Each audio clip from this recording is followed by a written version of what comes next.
नमस्कार। इन विशेष समाचारों में आप सभी का बहुत स्वागत है। मैं हूं जया, मेरे साथ है बीना।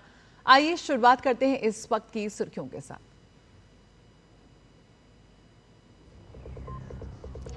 पश्चिम एशिया में बंधी शांति की उम्मीद। अमेरिकी राष्ट्रपति ट्रंप ने ईरान के साथ 2 सप्ताह के सीज फायर का किया ऐलान।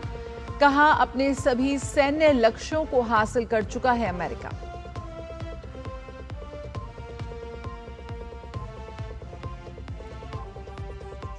ईरान ने भी सीज फायर पर जताई सहमति।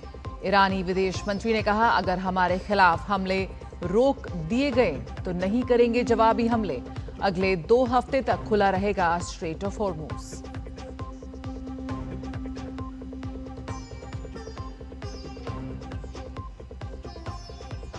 असम, केरलम और पुदुचेरी विधानसभा चुनाव के लिए तैयारियां अंतिम चरण में।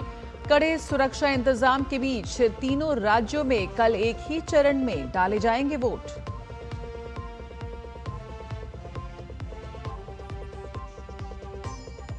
सरकार का 5 किलो के एलपीजी सिलेंडरों की बिक्री दोगुनी करने का आदेश। तेल और गैस की आपूर्ति का दिया आश्वासन।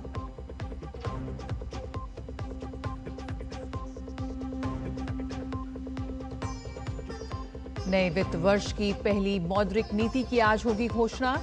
पश्चिम एशिया तनाव के बीच रेपो रेट और ईएमआई पर टिकी सबकी निगाहें।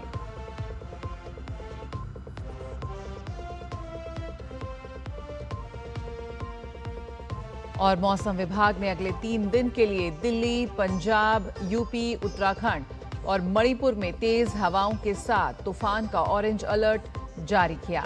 बिहार, झारखंड और सिक्किम में भी आज गरज के साथ वर्षा की संभावना।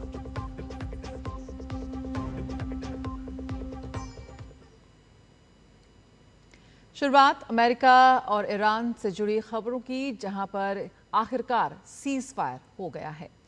दोनों देश 2 हफ्तों के सीज फायर के लिए सहमत हो गए हैं। अमेरिकी राष्ट्रपति डोनाल्ड ट्रंप ने ट्रुथ सोशल पर पोस्ट करते हुए सीज फायर का ऐलान किया है। अमेरिकी राष्ट्रपति ने बताया कि ये दोनों तरफ से लागू होने वाला सीज फायर होगा, यानी इस दौरान न अमेरिका हमला करेगा और न ही ईरान कोई आक्रामक कदम उठाएगा।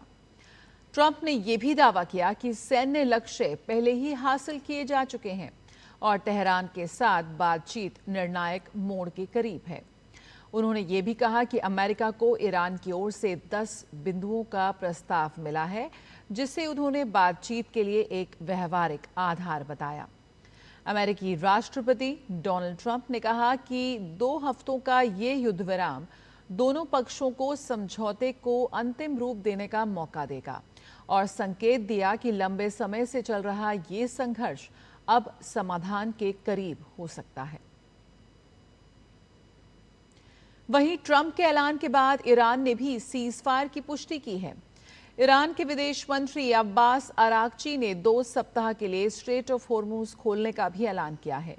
ईरान के विदेश मंत्री ने कहा है कि 2 हफ्तों की अवधि के लिए हॉर्मुज स्ट्रेट से सुरक्षित आवाजाही संभव होगी। हालांकि ईरान ने एक शर्त भी रखी है कि जहाजों की निगरानी ईरानी सेना करेगी। अरागची ने यह भी कहा कि अगर ईरान पर हमले बंद होते हैं तो उसकी सेना भी अपनी रक्षात्मक कार्रवाई रोक देगी। बात भारत में हो रहे विधानसभा चुनावों की। असम, केरलम और पुदुचेरी विधानसभा चुनाव के लिए तैयारियां अंतिम चरण में हैं। कड़े सुरक्षा इंतजाम के बीच तीनों राज्यों में कल एक ही चरण में वोट डाले जाएंगे। इसके लिए चुनाव आयोग ने विशेष तैयारियां की हैं। मतदान केंद्रों के अलावा सहायक मतदान केंद्र भी स्थापित किए गए हैं। चुनाव प्रक्रिया के प्रबंधन के तहत प्रशिक्षित चुनाव अधिकारियों को तैनात किया है। वहीं कानून व्यवस्था बनाए रखने और शांतिपूर्ण मतदान सुनिश्चित करने के लिए पुलिस कर्मियों और केंद्रीय बलों के कर्मियों की तैनाती की गई है। पश्चिम बंगाल में चुनाव आयोग ने विधानसभा चुनाव के दौरान जेलों और सुधार गृहों में कड़ी सुरक्षा और निगरानी के लिए निर्देश जारी किए हैं। इसके तहत जेलों में नियमित रूप से अनपेक्षित तलाशी अभियान चलाया जाएगा। चुनाव अवधि में किसी भी कैदी को पैरोल या अस्थायी रिहाई नहीं दी जाएगी। केवल लिखित अनुमति पर छूट मिल सकती है। जेलों में जैमर सक्रिय रहेंगे और मोबाइल फोन, नकदी या नशीले पदार्थों की तलाशी होगी। इस दौरान खासकर कुख्यात कैदियों पर विशेष निगरानी रखी जाएगी। कैदियों से मिलने आने वाले लोगों पर कड़ी निगरानी रखी जाएगी। ये कदम चुनाव प्रक्रिया को निष्पक्ष और शांतिपूर्ण बनाने के लिए उठाए गए हैं। पश्चिम बंगाल में मतदान के दिन राजनीतिक दलों के पोलिंग एजेंटों को मतदान केंद्र के अंदर बैठने की अनुमति से संबंधित खबरों का संज्ञान लिया है। चुनाव आयोग ने पोलिंग एजेंटों को मतदान केंद्र के अंदर बैठने की अनुमति नहीं दिए जाने की खबरों का खंडन किया है। चुनाव आयोग ने एक रिलीज के माध्यम से कहा कि भारत निर्वाचन आयोग के संज्ञान में ये बात आई है कि मीडिया के एक वर्ग द्वारा विधानसभा चुनाव 2026 के संबंध में ये प्रसारित किया जा रहा है कि मतदान के दिन विभिन्न राजनीतिक दलों के पोलिंग एजेंटों को मतदान केंद्र के अंदर बैठने की अनुमति नहीं दी जाएगी। निर्वाचन आयोग द्वारा ये स्पष्ट किया जाता है कि आयोग ने मतदान के दिन पोलिंग एजेंटों के बैठने की व्यवस्था के संबंध में ऐसी कोई नई गाइडलाइन जारी नहीं की है। इसलिए मतदान के दिन पोलिंग एजेंटों से संबंधित पिछली गाइडलाइन यथावत बनी रहेगी। केंद्र सरकार द्वारा 5 किलोग्राम के एलपीजी सिलेंडर की दैनिक संख्या को दोगुना करने के निर्देश के बाद इनके वितरण में तेजी आई है।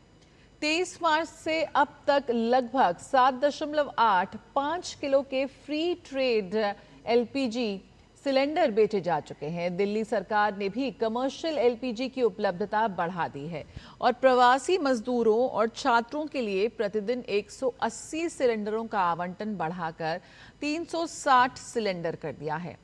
सार्वजनिक क्षेत्र की तेल कंपनियों ने पिछले 4 दिनों में 5 किलो के सिलेंडर के लिए लगभग 1300 जागरूकता शिविर भी आयोजित किए हैं।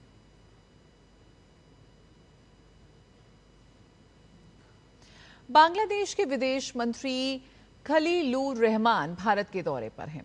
मंगलवार शाम नई दिल्ली पहुंचने पर उनका गर्मजोशी से स्वागत किया गया।